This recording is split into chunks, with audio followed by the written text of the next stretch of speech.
I'm shy by nature. I'm an introvert, but when it's something that I want, I'm going to figure out how to get it. And I put the shyness and the introvert aside, and then I go after and get what I want. And I think a lot of times people try too hard to try to make a good impression. You know, they think about it too much. Just be yourself. No one else can be you, Mm-hmm. and you can't be anybody else. Nope. So you're stuck with yourself in a way. So you might as well make the best of it. Absolutely. And then show your good side, and then all of the Absolutely. qualities that they'd be attracted to. Absolutely. Welcome back to the Power Your Voice podcast. Today, I have a special guest with me. I have Maurice Harley. He is not only a successful entrepreneur, but also celebrity songwriter. So thank you, Maurice, for joining me today. Thank you for having me. So I know we talked about this for a while and sharing our stories, but I feel like I have to start with our story of origin and how we met. Mhm. What do you think about that? Go ahead, Good with that? please. So those of you who don't know me, I do consulting as well as coaching. And I decided one day I am going to go to a conference, but I'm not going to take the traditional path.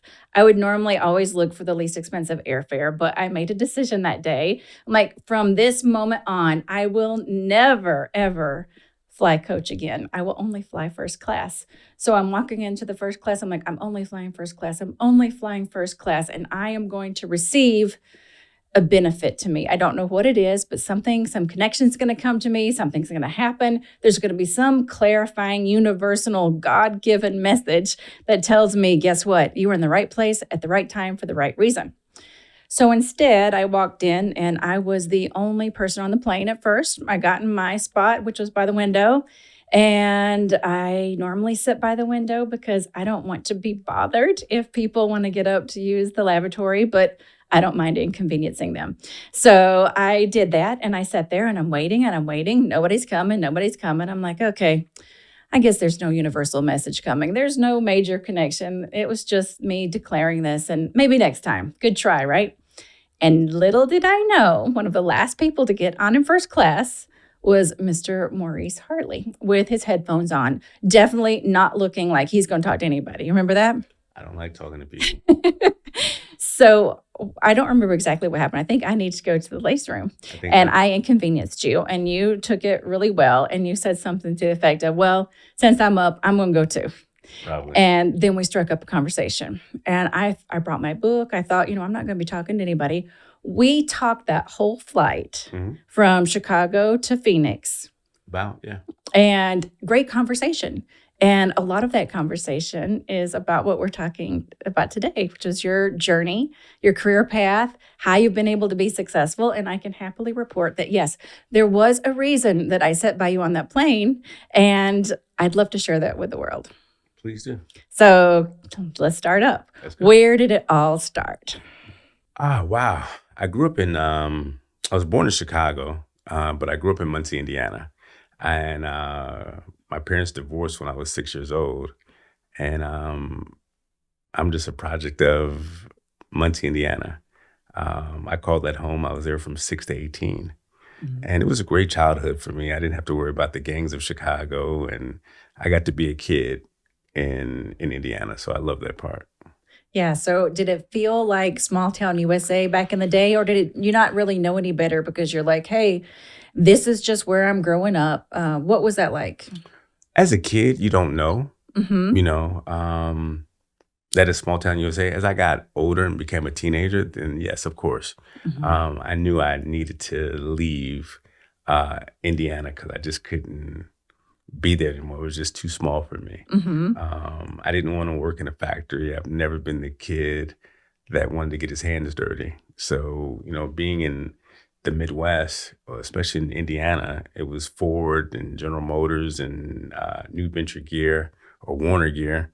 And so it was all factory work, and I never wanted to do that. So I needed to go. Yeah. So when you're a little kid and you're sitting in elementary or junior high school and you're thinking about, this is what I want to do when I grow up. This is what I want to be when I grow up. What were you thinking? I knew what I wanted to be. It was so many things, but the one thing that I really wanted to be was in the fourth grade. People can Google this if they don't know. It was a group called The Rapper's Delight. And I was in the lunchroom and I heard this song and it spoke to me. And I remember rapping this song in the lunchroom in the fourth grade. The hip, the hop to the hip, to the hip, to the hip hop. And so that's what I wanted to do. I knew I wanted to be in the music business. I also wanted to be a chef. I also wanted to be a stockbroker.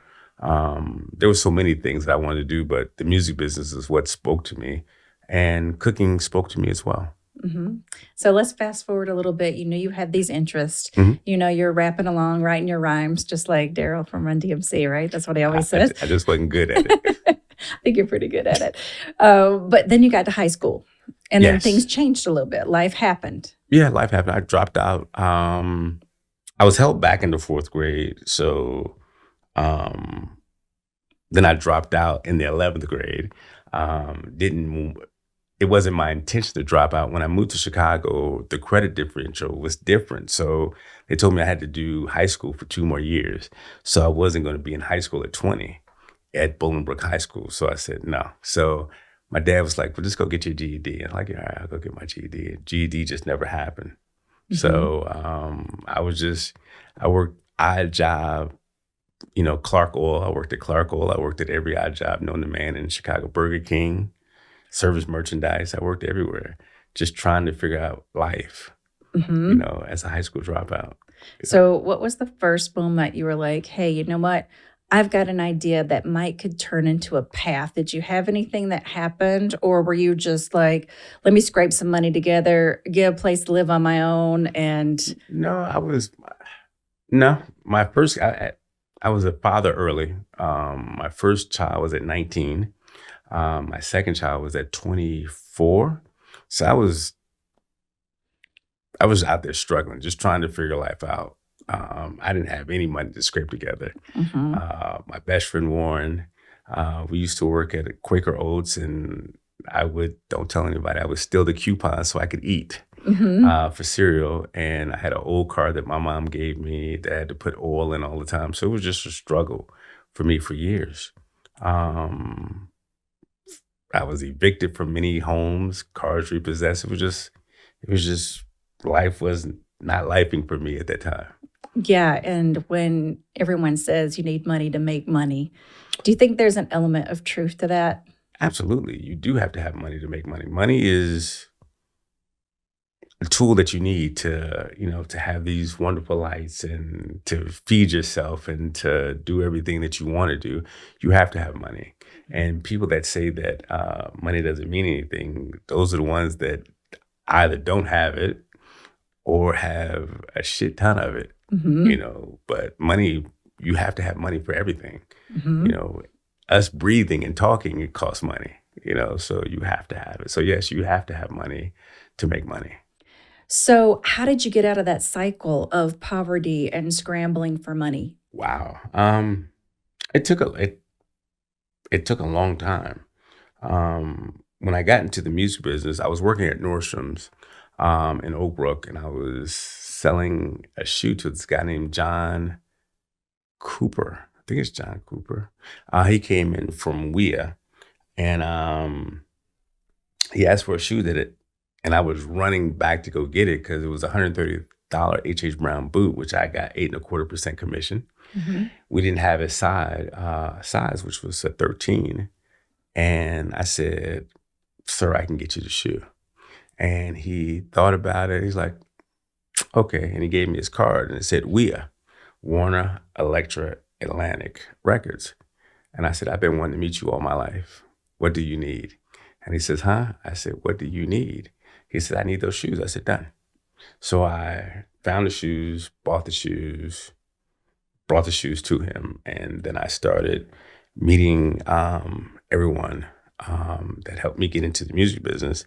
And then my wife worked for Atlantic Records at the time. And that's how I started meeting different people. And got a job at Death Row Records in 1996. So, a pair of shoes got you in front of the right person at the right time. Absolutely. Here we go again, right? Talking about those serendipitous moments Yeah. where we meet the people that we are supposed to at that Yeah. particular time.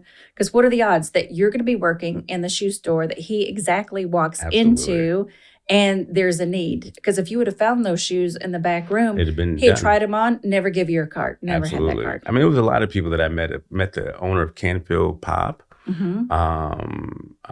He and I became cordial, so he would always come in. Him and his Jewish friends would come in, and I say Jewish because they would call me Moshe, Moshe. They would just scream when they come into Nordstrom's looking for me, and then they would take me out to dinner. Velco, I think it was a big door company here, Bernard Feld. He and I became very close. Mm-hmm. So they would take me out to dinner. So it was a lot of people that I got a chance to meet. I've always wanted to network, and so I always did that at Nordstrom's. But this meeting John changed my life. Yeah, so you met John, Mhm. you took him the shoes, Mhm. and then at that point, did he say, why don't you work for me? Or No, what I happened never. next? I never worked for him. I just met. I met the branch manager. I met a guy by the name of Nick Carraz. I said I met my wife. She worked there. They invited me to a brandy party when she was just coming out. There was so many different people. Marshall Falk. Mhm. When I was working at Nordstrom's, I met him and his agent. They went to Janet Jackson's show in Indianapolis. So it was just so many different people I met because of what I did. But John never had the ability to hire me. It was, I said, my wife and the people that she knew at the time, they helped me get to death row. And that's how it happened. So it was more like John opened the door to John the opened it. people of influence. Absolutely. And then you came in there and you Absolutely. already had a natural talent for networking, apparently. So how do you approach people when you first meet them? What's that magical quality that doesn't run them away and they're like, I want to get to know this guy more? What do you think are those basic skills of networking that sometimes people just overlook because they're so focused on themselves? Smiling, eye contact, being funny. I'm shy by nature. I'm an introvert. But when there's something that I want, I'm going to figure out how to get it. And I change into a different person, and I put the shyness and the introvert aside, and then I go after and get what I want. Mhm. So then that's how I've always been successful in just meeting different people. And then as people get to know me, they know that I'm an introvert and I'd rather just be at home and lay in bed with my laptop and just watch TV and don't answer the phone. Yeah. But that's just be yourself most of the time. Just be yourself. Don't Mhm. try too hard. And I think a lot of times people try too hard to try to make a good impression. They think about it too much. Just be yourself. Yeah, I think that's an excellent point because no one else can be you Mm-hmm. and you can't be anybody else. Nope. So you're stuck with yourself in a way. So you might as well make the best of it Absolutely. and then show your good side and then all of the Absolutely. qualities that they would be attracted to. Absolutely. You got to. So, what was that first connection? Do you remember, besides your wife, or was the wife the first connection that got you into death row? No, it was a guy by the name of Garnett March. Garnett March worked for Interscope Records, Hmm. and Garnett used to hate me. He's like, I'm annoying, which I probably was. But I remember I was working for Montgomery Ward. It was the office right by close to the O'Hare Airport. And I was working I was working at Montgomery Ward, and I got a phone call. And this is the time when Tupac, Suge Knight, and Dr. Dre were on the cover of Vibe magazine. And I had heard about all the horror stories. And so somebody called me, I can't remember who it was, and says, Maurice, they're interviewing for Death Row.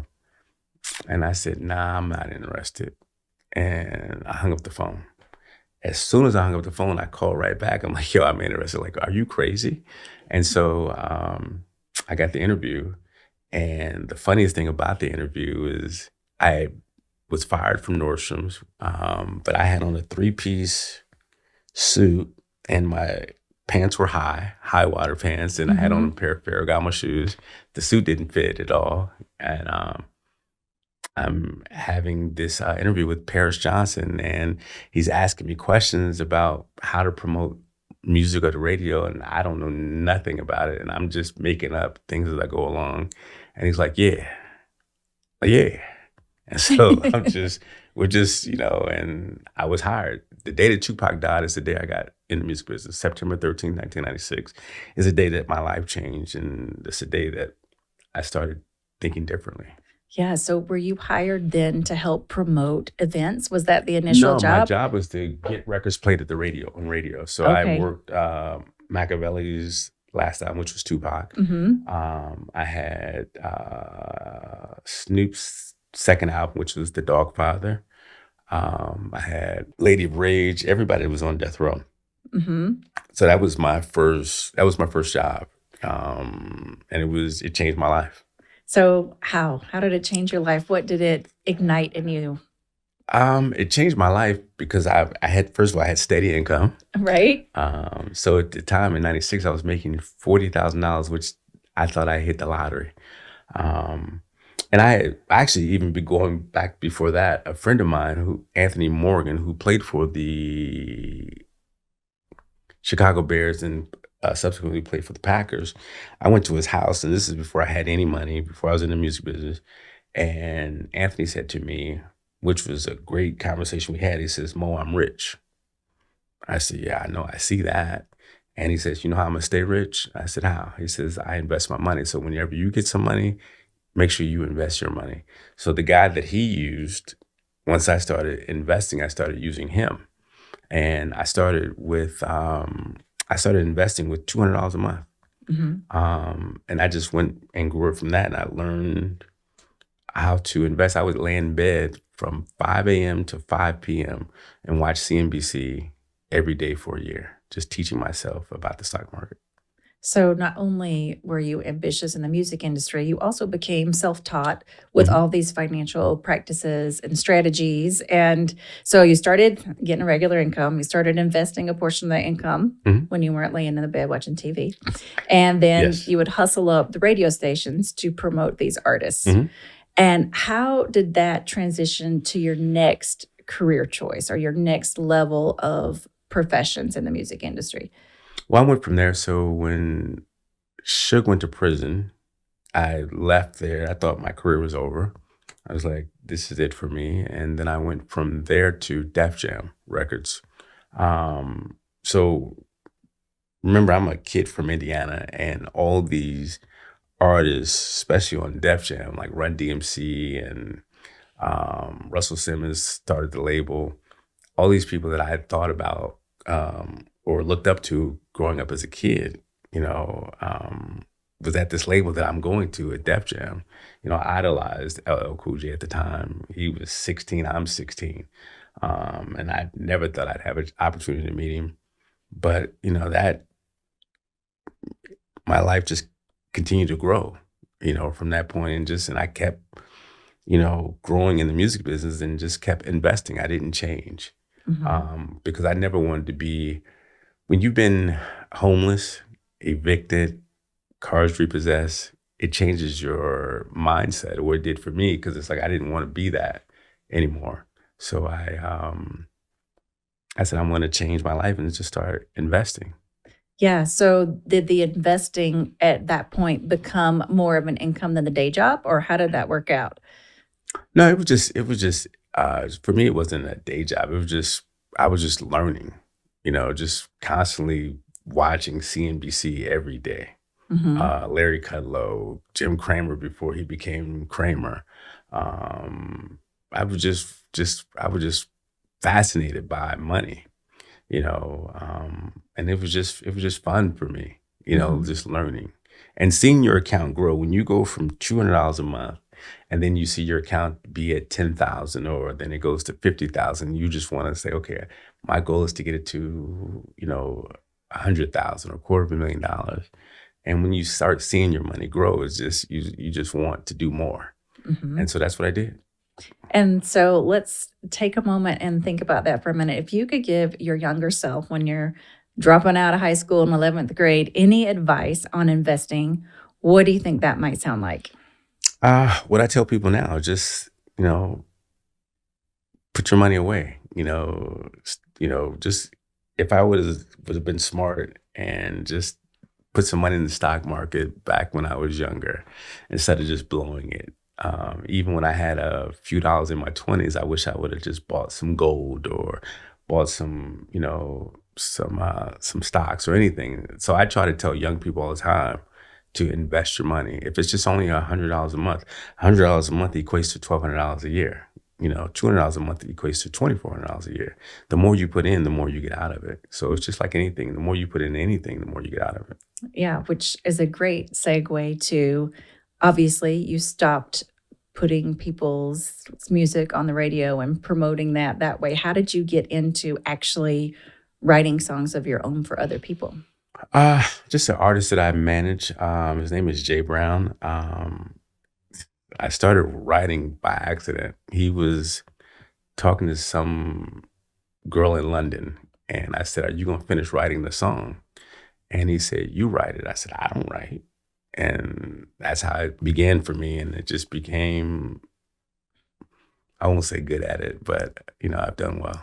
Yeah, I'd say you're good at it. I think you've earned the right to say, I am really fabulous at it. I've had a few top 10 records on Billboard, Yes. So it's funny. And a funny story about that is I was talking to Luther Vandross 2 weeks before he passed away, and we were on the phone for an hour talking about writing songs. Mm-hmm. And he went through the whole nuances of writing. And I said, "Luther, I don't care about that. I just want to get paid." And Luther's like, he says, "Mo, get off my phone. I spent an hour on the phone with you and you just want to get paid." I said, "Luther, you rich? I want to get rich." So I wish he was here today that I could say, "Luther, I did it." I've wrote, a few songs that have been on the Billboard chart. And so I remember seeing my artist perform this song for the first time. I actually cried while he's on stage because it was so surreal for me to see that. Right. So what is your process, or what did Luther teach you the process should be that you disregarded at that time? I don't even remember half the stuff that Luther was talking to me about. I was just, we were just on the phone. Luther and I were supposed to have dinner together, so I was just excited. Don't tell anybody, but a lot of the artists that I've become friends with or friendly with, it's just sometimes I pinch myself that I'm able to have their numbers, or I'm able to hang out with them and instead of just being a fan. Mm-hmm. And I try to keep the fan inside of me, but I'm still, I don't ever let them see that side of me, but sometimes I'm still a little excited about it. Yeah, as anybody would be, right? Yeah. So what do you draw your inspiration from when you're writing? Do you just... I don't have any inspiration. I just write. I write most of the songs that I've written about. It's about women. Okay. And I try just to think about what women want to see or hear. So I think the song I wrote, Moon, I think every woman wants time. And the song I wrote, I think the line I said, nothing comes before you, not even time. All the love I have inside will never die. If the world would end today, I want you by my side. And if you go on TikTok and search that song, that's what so the words that I wrote, everybody posts about that. So it's I try not to pinch myself too hard when I see that. But. Yeah, that's awesome. So really it's finding a theme that's relatively universal. Yeah. And then creating a story around it. I know, like, being from a small town also in Northeast Georgia, we always create country songs, big surprise. But the best country song, everyone always says, comes from heartache, somebody doing you wrong, a hard life experience, or just something that you want to attain that might feel unachievable. Do you feel like any of those things are common? No. And I was friends with Darius Rucker for years, and I've never asked him about because he writes. So I never asked him about what his inspiration. Thank you. I couldn't think of the word right there. I was a little stuck right here. Oh, good. Oh, good. No pressure. But no, I just write. I never have. Sometimes I listen to just the track for a while and something to come to me. Sometimes I just have writer's block and I can't come up with anything. Mm-hmm. So it just depends. And I'm still a new writer. So it's just... Well, you've been writing for a while, right? I think 4 or 5 years now. Yeah. But I'm still new at it, though. When I go into the studio with friends that have Grammys, mm-hmm. I'm afraid to write around them because they're more successful than I am. But I just have to get past that, but I haven't Yes. yet. Well, you've accomplished a lot in the short time you've been writing. I And have. it's always really curious. Like when I meet with entrepreneurs, they're like, how do I get into a flow period where I can create something that sounds like my voice and not something that's out there in the world, been Mhm. repeated several times? And how do I make something my own that might be in a competitive market? I think a lot of times, I think there's nothing wrong. Everybody copies in some form or fashion, and you can copy anything, but make it your own. And I think anything that you do, it's a form of flattery. There's great artists that steal from other artists all the time, but they own it. And there's nothing wrong for people that are being an entrepreneur or they're trying to figure out something out. You know, when I got into the music business, going back to that, I would listen to older people that have been in the business for a long time, and I would just take bits and pieces from other people and make it my own. Hmm. And I think that that's what people need to do. Just, I've never been one to read books, or I'm not an avid reader at all. I don't read it. I don't read anything, but I watch a lot of videos, and I think just pay attention to what's out there and just, make it your own. Hmm. It's always just going to make it just be you, Hmm. you know. Yeah, I think that's really good advice. And then back to the entrepreneurials, I know we talked about having multiple lines of revenue has always been important to you, even with early investing. Mhm. What other types of ventures are you involved with? As I recall, we talked about some property. Yeah, I met I think one of the biggest things that we were talking about before we went on camera is having mentors. Hmm. I had a close friend, Todd. I met him on a cruise ship, and we were talking, and he got me into real estate. So I bought a 16-unit apartment building in Wisconsin. He also got me into triple net revenue. So I bought a gas station, a Kentucky Fried Chicken, which I used to work at Kentucky Fried Chicken in Bolingbrook, so that was surreal. Full circle. I own a Caliber Collision, a Burger King now, and a Sonic restaurant, which is dark at the moment. But yeah, just having multiple streams of income, Hmm. because one day, you're gonna want to retire, Hmm. and do something that you want to do. Yeah.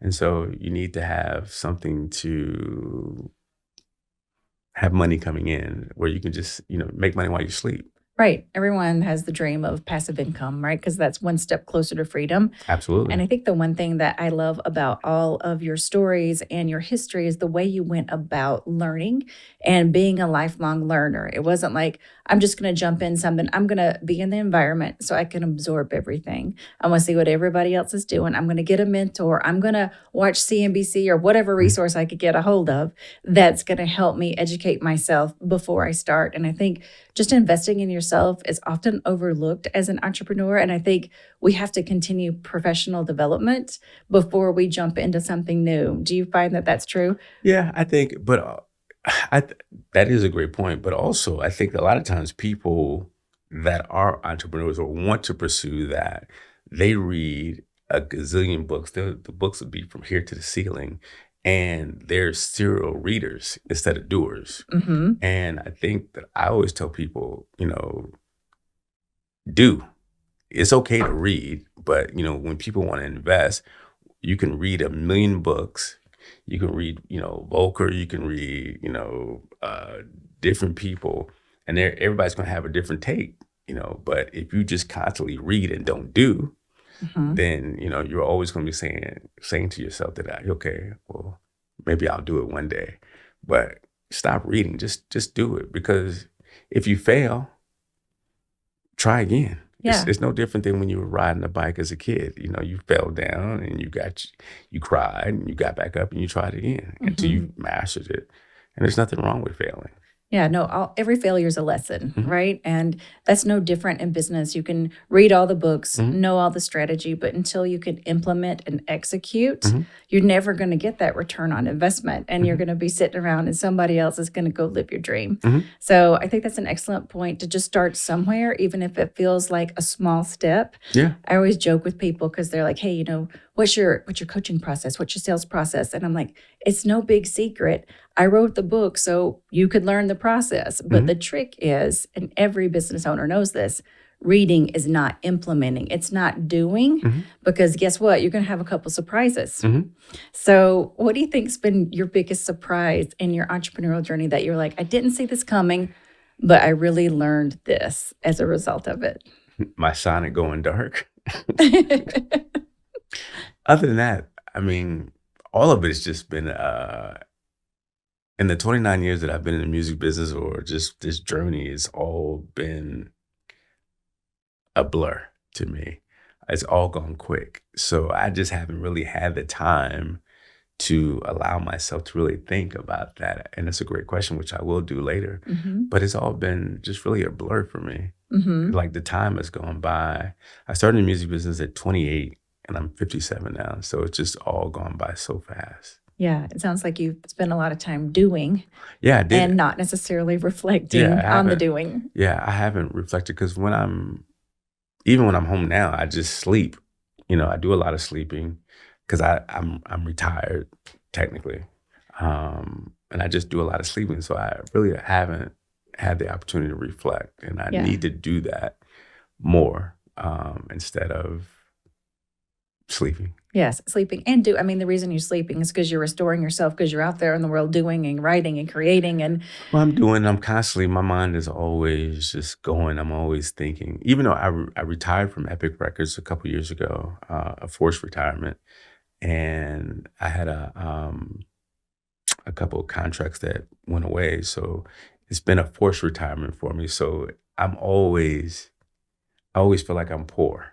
So I'm always trying to figure out something else to do that can, bring more revenue in. yeah, that's a really common theme I get a lot of times with my clients. They're like, okay, I know I've got some money now, but I still fall back on the scarcity mindset of, I grew up poor. I got to save every dollar. I got to be really careful in what I invest. I can't go gamble things away.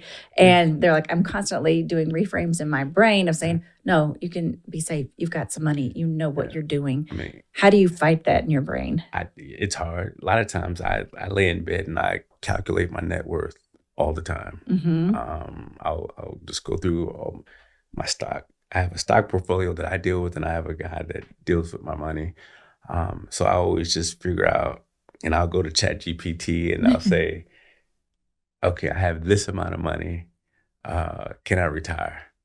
And they'll tell me, I think ChatGPT said you're in the 2% of the world, or Americans. And yes, you can retire comfortably now, but I'm still afraid. I'm always afraid that I won't have enough. That my money will outlive me. And that's just a fear, because the fear of having money is losing the money. That's the biggest fear. I tell people that all the time. I was happier when I didn't have any money. Well, except on those really hard times. No, absolutely. That was not a happy time. No. What I mean by that is you have more fun when you're younger, because you're not really thinking about it. As we get into this part of our life, in our 50s, you think about, money a little bit more than you did at 20. In your 20s, you don't care. It's like, all right, whatever. But now we don't have the time, or sometimes even the earning power anymore that we did in our 20s and 30s. So yeah, I think that the recent years, it's been really interesting to see how the traditional mindset's always been get a job, 9 to 5, you'll be in corporate, you work there 30 years, you retire, everything will be fine, you'll have enough money, blah, blah, blah. And now we know that that's not reality. Corporations don't give a shit about you. You're a number. The corporations don't care about you anymore. You're just a number. And if it's time for you to go, or if it's a publicly traded company and they need to make, shareholders happy, then they're going to downsize, middle management, upper management, and some of the, workers that are not really making a lot of money, they're going to let them go. Case in point, what was the cupcake company out there? It was Sprinkles. Sprinkles was taken over by a VC, and they liquidated everything and told everybody on New Year's Day, you're gone. Yeah. And I'm sure nobody saw that coming. No. So even more of a reason that even if you're not ready to start your own business, Mhm. let's start adopting that entrepreneurial mindset. So in the event that that does happen, Mhm. it's your insurance policy, your education, your learning. And I've always been told that if you love what you do, you will never work a day in your life. That definitely feels like your journey with the music industry. Do you agree? Absolutely. I would have did this for free. You know, it was just to be around. I remember watching Snoop with his first album come out, and I was laying on the couch, broke, and I'm watching him, and I'm like, I'll never get a chance to meet this man. And a few years later, I'm in the limo with him. So I would have done this career path for free, and I think that's why the 29 years have gone by so fast. You know, I made more money in my life than I ever thought I would make. Mhm. I've traveled the world a gazillion times, and I would have did this for free. I'm glad they paid me, but I would have did it for free. And when you find something that you love, Mhm. that's your passion, that you don't care if you make $1 from it, you know, it's never worked for you. I didn't care. I stayed up all night, you know, I did all kind of things, but it was fun, you know, and that's why it's hard to let it go, Yeah, you know. but we're not letting it go, right? No. I'm So gonna figure. I'm gonna stick around for a little while I think longer. you're right. So tell us what you're working on now. Just my artist, Jay Brown. He's an R&B artist out of Detroit. He lives in Atlanta now, but we have some shows coming up. So we have some shows in, I think, Detroit, Chicago, Buffalo, DC. So we have a few things that we're doing. I got to go back in the studio and write some Yes. more. So what is the best way if people would like to learn more about the shows or where to find that schedule? Uh, wow, www.jbrownmusiconly.com. That's awesome. Thank you for sharing. I look forward to getting my VIP tickets. Absolutely. Backstage You passes. just got to come out. We'll be in Chicago in March. Okay, I'll mark my calendar. Come That on. sounds great. Come on. But thank you for sharing all of your wisdom. It is so rare that we have the opportunity to get inside the brain of someone who can be humble, authentic, honest, and still out there doing it, reinventing yourself, doing all the things over and over. So I really appreciate you and love Thank that you came out all the way from Arizona to Chicago. Well, thank you for having me. I appreciate you wanting me on your platform.